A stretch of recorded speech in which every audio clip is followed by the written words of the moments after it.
Dear friends, let me first of all thank Reverend Hemalata for giving me this opportunity to speak to you on ecology. I'm not going to speak on theoretical aspects right now, but only a few practical thoughts. Friends, do you know there is a season called Season of Creation? Around the world, each year from September 1st to October 4th, there is a celebration of prayer and action to protect our earth planet. This season is called the Season of Creation. This year, the theme for this season is Jubilee for the earth. According to the Bible, Jubilee means rest. Yes, earth needs rest, and coronavirus has provided rest to our earth planet. God gives instructions to people to take care of the earth.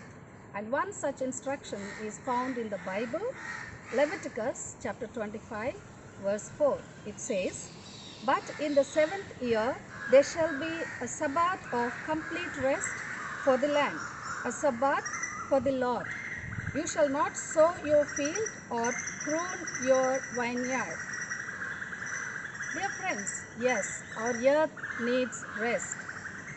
But human beings with a lot of greed overproduce things, and land has no rest. And we need to give rest to our earth. Coronavirus has impacted the world tremendously. A terrible devastation. Millions of people are suffering due to coronavirus. Lakhs of people lost their lives. Economic crisis all over the world. Globalization fell down drastically.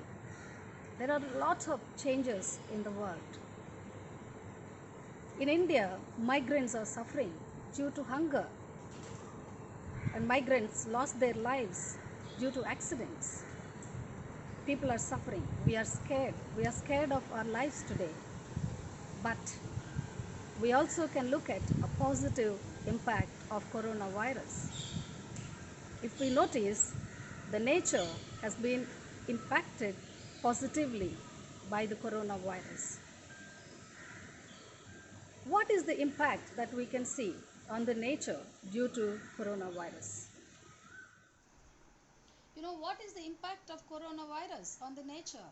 The skies have turned blue during this lockdown in Delhi, the most polluted city in the world.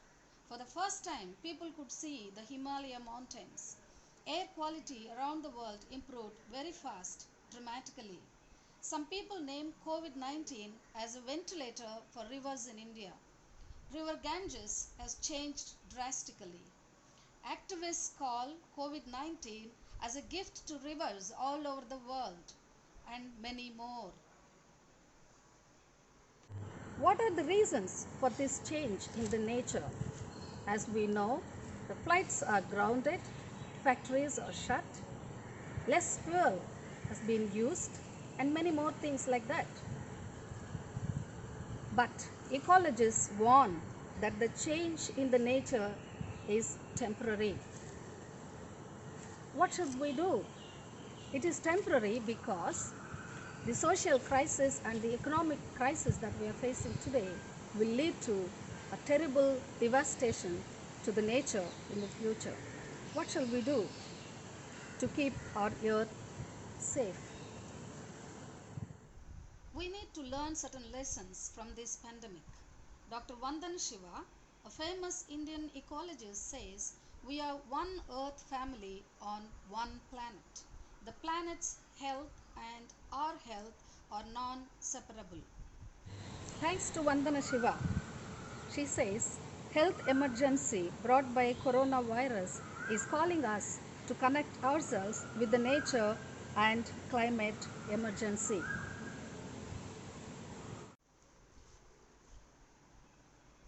If we don't give attention to our earth planet, it is going to be too dangerous to the planet. We need to give rest to the earth. God tells us to give rest to our earth. There are a number of factors that lead to ecological crisis, such as industrialization, deforestation, as we all know, and there are many more things. Thank God they have to be halted now. But ecologists warn us that this change is temporary.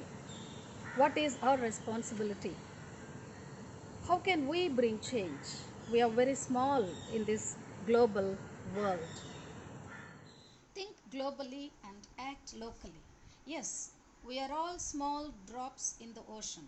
Many drops form ocean. Yes, we can. We can make the change continue. For example, eat less meat to avoid dangerous global warming, scientists say. Research led by Oxford Martin School finds widespread adoption of vegetarian diet would cut food-related emission by 63% and make people healthier too.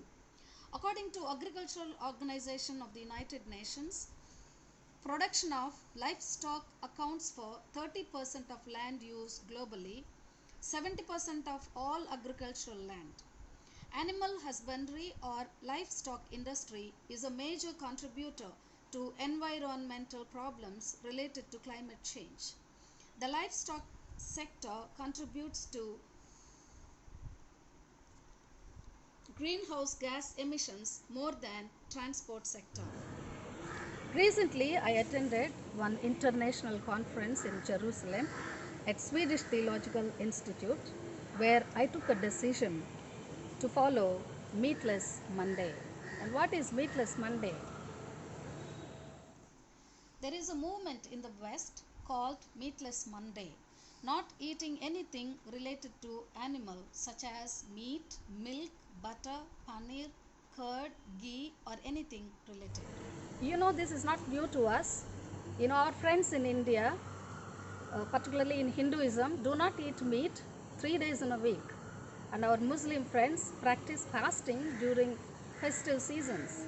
And our Christians do fast and don't eat meat during Lent seasons. So this is not something difficult to stop eating meat at least one day. Our decisions surely will contribute towards the health of the earth and also towards our well-being.